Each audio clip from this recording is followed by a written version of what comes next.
হে everyone, আসসালামু আলাইকুম। Welcome back to my channel. আপনারা সবাই কেমন আছেন? আশা করছি সবাই খুব ভালো আছেন। সো আজকে আমি একটা রেসিপি নিয়ে চলে এসেছি। আজকে আমি আপনাদেরকে শেয়ার করব বাদামের খাজা। তো চলেন, আমি বাদামের খাজাটা কীভাবে বানাচ্ছি আপনাদের সঙ্গে সেটাই শেয়ার করব। আমি প্রথমে একটা কড়াইয়ের মধ্যে এখানে বাদাম নিয়ে নিয়েছি বেশ কিছুটা। তো এই যে বাদামগুলোকে ভালো করে আমি ভেজে নেব।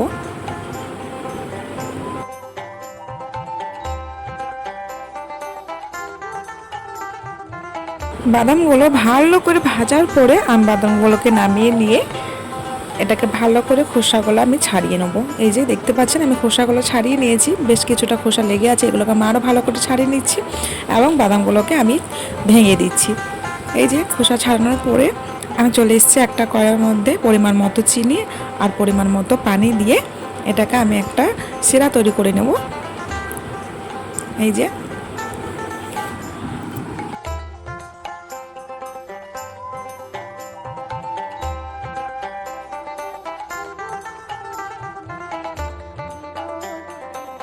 আমার সিরাটা তৈরি করা হয়ে গিয়েছে। এর মধ্যে এবার আমি বাদামগুলো দিয়ে দিচ্ছি। এই যে এরপরে ভালো করে এটা নাড়াচাড়া করে নেবো যাতে তলাতে জমাট না বাঁধে, সেই জন্য অনবরত নাড়তে হবে এটাকে। সো কমেন্টে সবাই জানাবেন কার কার বাদামের খাজা খেতে ভালো লাগে। আমার তো বেশ ভালোই লাগে।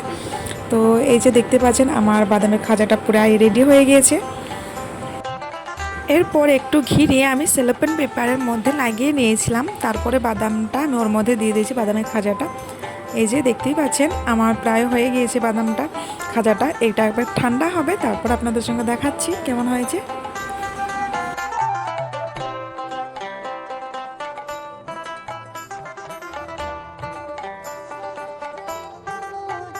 তো আমার বাদামের খাজাটা রেডি হয়ে গিয়েছে। এই যে আমি এগুলোকে এবার ছোট ছোট করে ভেঙে নিচ্ছি।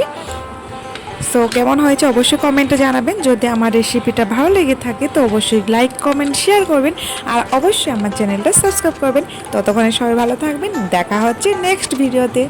বাই।